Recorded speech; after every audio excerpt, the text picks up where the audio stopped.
what's cracking, y'all? Welcome to the next episode of the Michael Mayers podcast. I've got a very special guest with me here today, Dan Akin. He's from the Utah State Aggies. Say what up to the people there, Dan. What's up, guys? How you guys doing? So, yeah, man, first of all, thanks for joining us.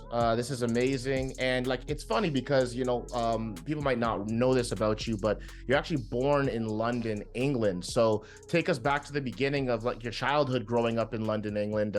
Obviously football is predominantly the sport of dominance over there. So how did your interest in basketball kind of spark, having been born in London?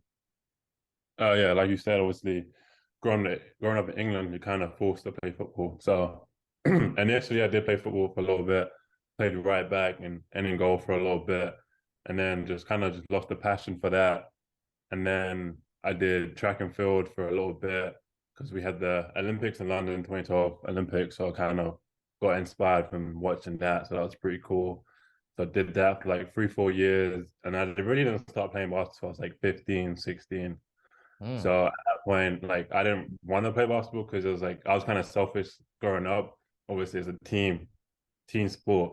So that's why I kind of like track. So obviously, like if I knew I didn't perform that well, like it was on me. So obviously, basketball, obviously, there's different like variables that could happen that you may not win the game. So I didn't like that growing up.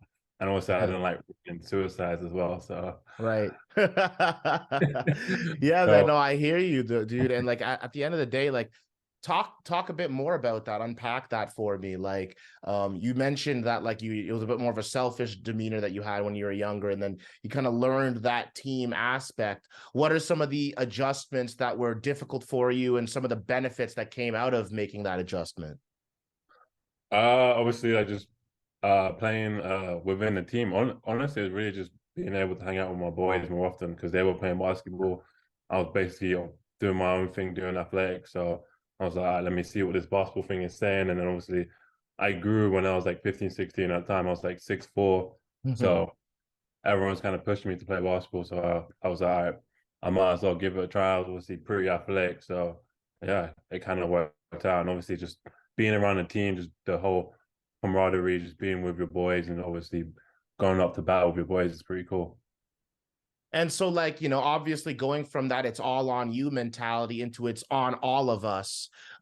Tell me a little bit about like, okay, I've got to play a role and they're relying on me to play that role. And there's going to be times where other people have to play their role. And if they don't play their role, we all kind of fall short. So you're only as strong as your weakest link, as the saying goes. So obviously coming from that disposition of it's all on me to it's all on like all of us shared, what were some of the growth you've seen in yourself in terms of being like, oh, okay, like if someone lets one of us, like the team down, there's accountability that's at play for that individual, but there's also a responsibility on the team to elevate and lift everybody up, kind of thing. So tell me a bit about one of those moments where you might have felt like, oh man, it feels really good to have people have my back, or even giving that to somebody else.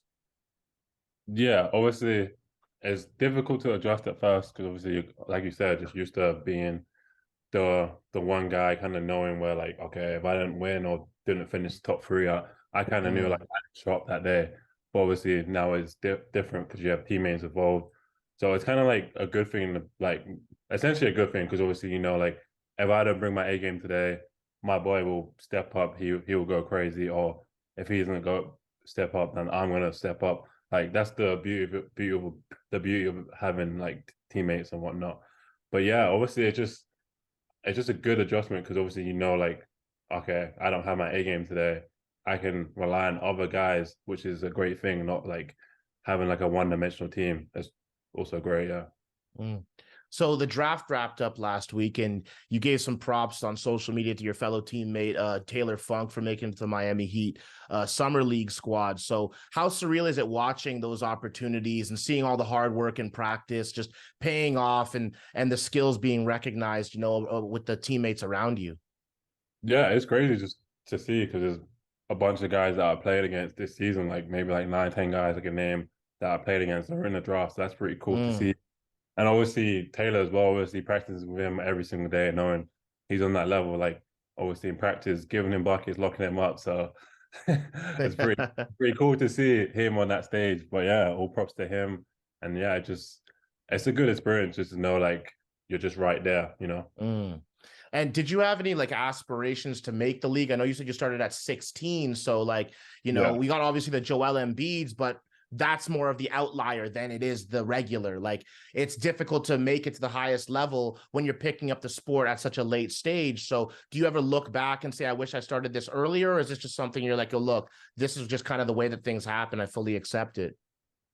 Yeah, no doubt. Obviously, I feel like I know like if I played from like ages 7 to 8, it probably would be like a different case right now. But obviously, like Mm, it was meant to be, it's meant to be, you know, like I mm. feel like I'm still for the little amount of time I played, I feel like I'm still in a pretty good position.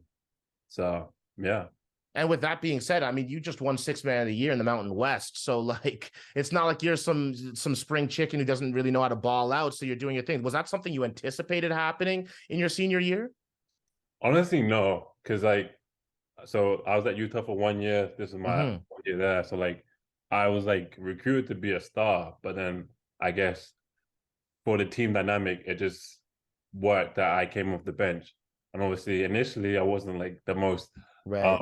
happiest about that. But obviously, like we just talked about the whole team concept, having a role and stuff. So like, I knew that was my role. Come off the bench, bring a bunch of energy, and just obviously uplift the guys if they come up with a slow start. And like it's funny because even me playing sports when I was younger, like I was always gravitating toward the unselfish role to a fault at times where it's like coach is like, hey, look, take onus, like go ahead. Like it's not I'd bring the energy, I'd play the gritty role, I'd get and dig in on defense and do whatever. But when it came down to like taking over, I'm like, okay, well, maybe I might want to shy away. So I'm coming from it from a different perspective in terms of like the moment I'm given a hey, accept the role, I'm cool. But there are always times where you step up. Someone might get hurt. Someone might have to have you step. You might just get the ball and there's 3, 2, 1. You might need to shoot. What are some of those? What's it like in those moments where it's like, man, this is what I've been waiting for, a great opportunity to actually be a star, even if it's just for this game. It's great. Honestly, like you just know like all the work you put in, and obviously you're just seeing all the fruits of your labor in that moment. So it's pretty cool, especially like I feel like especially the team we had this year at Utah, like we had like 5 guys averaging double figures. So like every Mm, night was just a different guy. So that was a pretty cool experience because you can't like key into one guy. So that's it's very special. yeah, no doubt. Yeah. And like Taylor coming from that, like he's going to Miami. Their style of play is very much go ahead and everyone's got to eat type of thing. Exactly. That's really cool. And like, so tell me about your experience. So switching gears just a bit here, still sticking in the NCAA. Of being in school in the midst of the NCAA, allowing college athletes to start making money off of their likenesses and whatnot. Like, tell me about that shift, what you saw around you, and like kind of what the energy was like when athletes were able to go ahead and make money off their likenesses. Yeah, honestly, it became more like the pros. It's like a business. Like everyone, Mm. yeah, I'm no longer gonna do X, Y, and Z for free. Like obviously they're using my name, image, and likeness. I need to go get a bag from it. So honestly, it was cool, but then like not so cool at the same time because obviously I was on my way out of college when it started getting big. So obviously it would have been nice to Yeah. college for a little bit longer with the NIL. But obviously it's cool to see everyone else obviously get your bag. Obviously you've put all the hard work. You put like so much work for the school and all the people that go there. So yeah, get your bag. Like what was it what's your opinion? Do you feel like this was just something that was too long of a time coming and it should have been happening for a while? Like what's your opinion on like the fact that it just happened? Yeah, no doubt. I feel like it should have been happening. Obviously, we get a bunch of free stuff, free education and whatnot, but we're still making the school way more than the tuition they're giving back to us for free. So I feel like, Right. actually, yeah, it's been more than yeah, And I feel like a lot of business models just throughout just any kind of industry really, they're the product, and especially when it comes to entertainment, the product doesn't get their fair slice of the pie. And the fact that it took this long says a lot. I went to Ryerson University. Well, now it's Toronto Metropolitan University, but I went for sport media. And having gone there for sport media, we studied all of this stuff. We talked ad nauseum about, like when I was going, it still wasn't something yet. So yeah, I was looking at, I'm like, this is ridiculous. The fact that there's still kind of doing these things and their excuses and all the reasons and rationale as to why. But there will be pros. Like, obviously you can make money off your likeness now and everything, which is amazing. But I'm sure there are some cons as well, in terms of, like you talked about, you know, maybe there's more selfish demeanors, or there might be a couple things like that. Like, how do you see it playing out over the long run? Obviously, the benefits are obvious. Like, it's good to make money off your likeness. But what are some of the ways that people might be overlooking how there might need to be a little bit of augmentation done to those rules, because it might get out of hand in certain areas? Where do you see the holes in that, if any? Yeah, I think honestly, it's probably there needs to be like a limit, because at this point, it's like everyone's just gonna chase the bag. So like whatever has the most money is just gonna collect the best players and have like the monsters, and like you can't really Yeah. compete with that. Like Yeah. if X school is paying everyone like 100K, it's like, okay, why am I gonna go to a smaller school even though I'm gonna play more? I'm like, my bank account is gonna be way happier, Right. you know. So yeah, it's And probably and you kind of look at it like almost like the early 2000s New York Yankees, or the Boston Red Sox, or over across the pond, like obviously Man U or Man City right now, or would just throw money at the issue and stack your team up where parity suffers, because certain teams have way more resources in terms of money to recruit and leverage that. So that is a great point you make, kind of about the trajectory of the sport and having some limits. So when you look back, to wrap up the sport aspect before we get into, like, you know, Dan Akin, the man, away from basketball, what are some of your most memorable moments in the sport of basketball, and in sport in general, even when you were growing up, when you were younger? I guess my earliest memories would probably just be like making national teams as a youngster is obviously pretty cool. Like, Amazing. anytime you represent your country, obviously it's great pride, and obviously humbled to do that. And I guess within college, maybe my freshman year, like I was at UMBC and then we beat Virginia, like upset. So that was pretty cool. Yeah, Yeah. that's dope. And then yeah, just obviously just being able to graduate, get my master's, and obviously this year had a pretty good year. And then yeah. That leads perfectly into my next question. Like, what did you end up studying in college, university, and where are your passions currently taking you? Yeah, so my first stop was at UMBC, and I graduated there with sociology. And that was really just more so like I just took a bunch of sociology classes at the time. So I was like, I might as well like do sociology. I didn't really Yeah. have any like main like passion into it. I just thought it was really cool, just obviously just learning about like how people interact, and like obviously the social stuff going on within like American stuff. And then my second stop was at Cal Baptist, and I got my master's in sports management. Obviously, that was like more my passion, just obviously being more sports related and knowing the business side of sports, and obviously the science behind the sports as well. So that's pretty cool. Yeah, man, I love sociology as well. Actually, a big passion. Actually, it's like I always found myself gravitating towards just being fascinated with the psychosociological aspects of things, like the way we think about ourselves and the place we want to be in that jigsaw puzzle that is life, and like how we optimize our behavior to try to leave an impression on people in certain social settings. Like Irving Goffman was a sociologist in the 60s, and he had like dramaturgical perspective, which is like we're going to behave in a certain way in certain places that we have. And you have that like backstage and front stage version of yourself. The backstage is like for the intimate, most like your friends, your family, etc. Then you've got the front stage, which is like, you know, to a degree what we're doing here, where it's like, here's what I'm showing to the world. This is what I'm willing to offer as my offering. And I find that really fascinating, because you take that aspect and you marry that with your other passion, your bigger passion,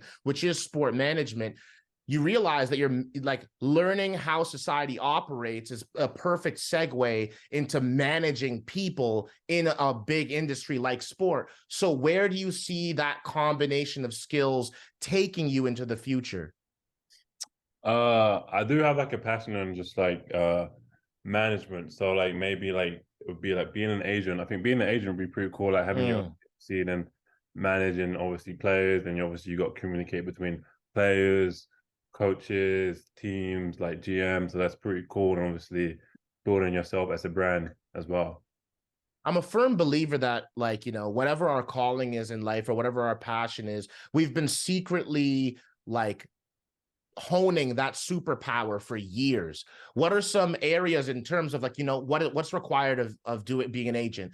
Connectivity, communication, being well networked, understanding the nuances of how one client might like certain things versus another, negotiating on their behalf, and ego management is one of the biggest things. So where have you seen yourself applying those skills in your past, not even knowing, well, damn, I was kind of honing this perfect skill just because I love doing X, Y, or Z? Where are some areas you saw yourself drawn to that you're like, I'm so happy I spent a lot of my time honing my craft, in terms of, it could have been in the locker room, it could have been outside in your random walk of life. What are some places where you've seen like that kind of secretly, training for what it is that you're called to do? I'll probably the locker room would be the best example. Like I feel like I'm able to adjust to whatever situational environment I'm in. So I'm able to speak to the young guys, speak to the vets, just be in between everyone, just be the connecting factor between everyone. Just like obviously me being so international, I can speak to the international guys. But also being in America for a long time, I can speak to the Americans, see what if everyone's on the same page, just kind of distribute like the connectivity of the whole team. 100%.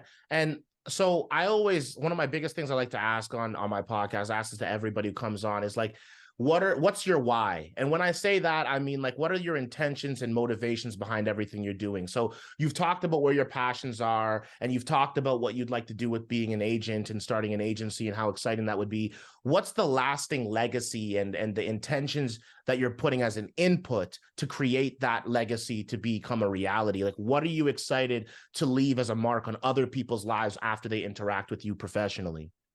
Yeah, that's a deep question. I probably want to say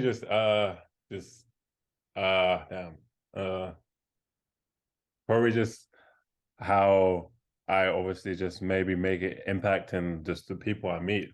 Doesn't have to be anything crazy. Just obviously just being, if they need anything, just being there to talk to, or just trying to just be impactful wherever I go, whether it's just being like someone they remember or just someone that they did something for them, Mhm. just just being a nice person.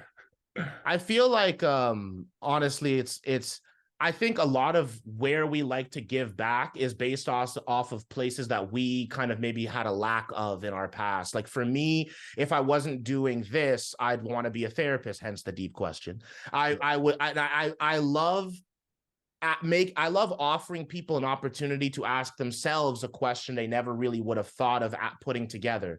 I make abstract things that seem completely unrelated correlated, and I try to find things to connect things to other things. And like, I find that is a huge benefit in terms of, okay, I want someone to walk away being like, damn, I never thought about it like this, never thought about like that. Even if you don't have the answer right now or a full fleshed out one, it sows a seed that will grow into like a garden of beauty at some point. And that is like my big thing, is like, I want to leave an imprint on somebody, whether they're conscious or not conscious or aware of it, and have that flourish into something beautiful. And I feel like, even being an agent, it's like, okay, I know what it's like to sit there, and maybe you have had a point in your past where representation or someone speaking on your behalf, or just having the expertise of someone strong in your corner to back you in that way. There's times where we had that and it's an inspiration, and there's times where we didn't have that and was a motivation. So where are some areas where you're like, you know what, like, being an agent requires me to have these particular skills. Maybe there's something that is inside of me that I'm like, damn, you know what, giving back in this way, in a way that I wish I had, or I'm glad that I had, really pushed me toward having a passion in that area and wanting to share that with other people. So have you kind of come from a, I've had really good people in my corner perspective, or is it coming from a, I wish I had some of that growing up, and like, or is it a combination of both? Yeah, I would say a combination of both. Like I've had people in my corner, but I haven't really had anyone to speak to that's had like kind of the same path as me. Growing Mm. obviously like growing up in England playing basketball, there isn't a bunch of guys that have like gone to like D1, like gone to like a good level, made it. So there wasn't anyone for me to like, okay, these were his steps. How did he do X, Y, Z? There wasn't anyone for me to like follow that path. So like I feel like now, like whenever I go back to London, England, my Mhm. old high school, I can like talk to the kids. Okay, this is what I did. I went to the same exact school you went to. So obviously there is no excuse. Like obviously just share my knowledge and what my knowledge to them. You know.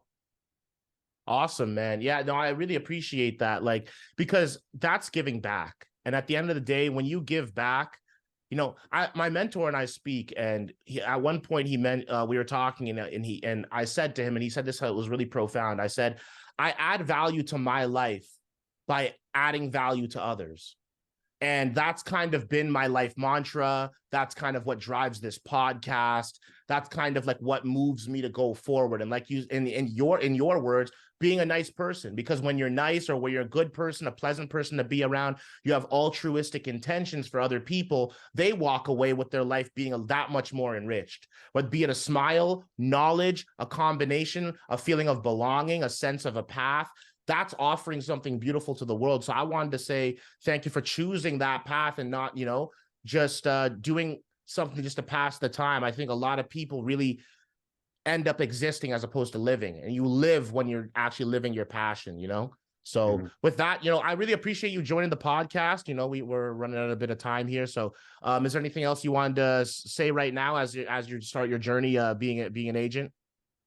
Me, not really. I'm just obviously appreciative of you having me on. Obviously, even just listening to you talk, obviously I've gained some stuff, some great insight. So Right. this was great, man. Yeah. No, I appreciate it, brother. Thank you for taking the time. This is the Michael Mayers podcast. Like, share, subscribe, and review if you are new. You know what to do.